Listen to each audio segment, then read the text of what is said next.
voir ce que nous disent les idées reçues sur le changement. Non pour les refuser a priori d'ailleurs, mais pour aller au-delà, en traversant le miroir de la croyance. Ensuite, la question du changement de l'autre.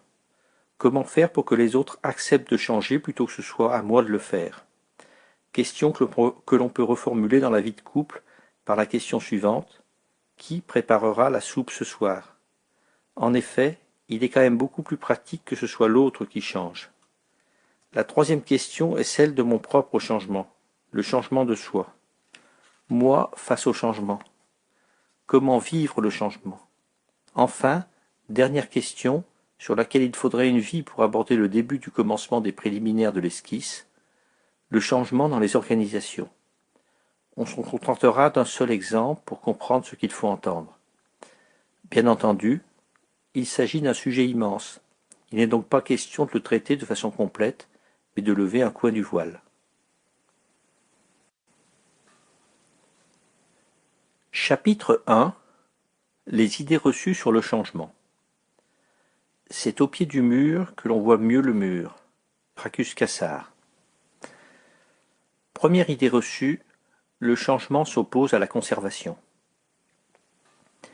Certains d'entre nous ont peut-être lu Tintin dans leur jeunesse et se souviennent que dans Le Sceptre d'Ottokar, Tintin visite un pays qui s'appelle la Moldavie, juste à côté de la Bordurie. À l'époque où le livre a été écrit, il y avait un roi en Moldavie. Mais il s'est passé beaucoup d'événements en Moldavie depuis cette époque, puisque la Moldavie s'est transformée en république. Et, en 1997, dans la République de Moldavie est intervenu un événement étonnant. En avril 1997, donc, le président de la République moldave est venu à la télévision pour parler du changement. Voilà en substance ce qu'il a dit. Mes chers compatriotes, le monde change et nous devons nous adapter. Il y a donc des changements à faire dans ce pays. Pour pouvoir les faire, j'ai besoin de votre soutien. Aussi ai-je décidé de dissoudre l'Assemblée nationale pour pouvoir donner un bon rythme au changement. J'en appelle à votre soutien pour pouvoir nous adapter à la mondialisation et à la contrainte européenne. Voilà une volonté de changement où je ne m'y connais pas. Malheureusement, les élections qui ont suivi n'ont pas donné au président de la République moldave le soutien qu'il attendait et sa velléité de changement est tombée à l'eau. Où était le problème? En fait, deux problèmes expliquent cet échec. Le premier, c'est que le président de la République n'avait pas lu ce livre. Le deuxième problème, c'est qu'il en a appelé au changement en postulant que nous avions un amour de principe pour le changement, ce qui ne va pas de soi. Lorsque vous allez à votre travail le matin en voiture et que vous voyez écrit rue Barré sur votre chemin habituel, vous pouvez dire « chic ». Voilà une merveilleuse occasion de montrer combien j'aime le changement. Mais en général, le premier mot prononcé est plutôt celui qui a rendu Cambronne célèbre à Waterloo. Pourquoi? Parce qu'en fait, nous sommes attachés à beaucoup de choses et nous sommes attachés à les conserver.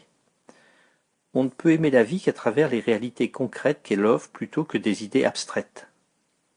Aimer la vie n'est pas une expérience abstraite, aimer la vie, c'est aimer contempler ce paysage, c'est aimer cette promenade en forêt avec cette personne, c'est aimer le sourire de cet enfant, c'est aimer ce vin avec ce fromage, bref, c'est aimer ces réalités charmantes qui ponctuent le temps et relèvent sa saveur. C'est aimer et fatalement craindre de perdre ce que nous aimons. Et nous aimons ces réalités concrètes de la vie. Nous aimons les conserver. Nous n'aimons pas les perdre. Nous n'aimons donc pas a priori le changement, surtout quand ce changement est perte de ce que nous aimons, ce qui est souvent le cas. Dans notre esprit, nous opposons volontiers le changement à la conservation et les gens qui aiment le changement aux conservateurs. Les forces politiques s'organisent autour de cette antinomie entre les conservateurs et ceux qui veulent le changement. Mais si l'on revient à la réalité, on s'aperçoit que cette antinomie contient une erreur. L'opposition entre les conservateurs et ceux qui veulent le changement n'existe pas dans la réalité. Elle n'existe que dans notre esprit. Supposons que le président de la République moldave ait dit la chose suivante. Mes chers compatriotes, je suis préoccupé par un problème que je trouve sérieux. Depuis plusieurs siècles, les jeunes s'intègrent dans la société en trouvant un travail. Je pense que nous sommes attachés à cette façon de créer une société en insérant les jeunes. Je suis inquiet, car nous sommes en train de perdre ce moyen d'insertion et nous ne lui connaissons pas.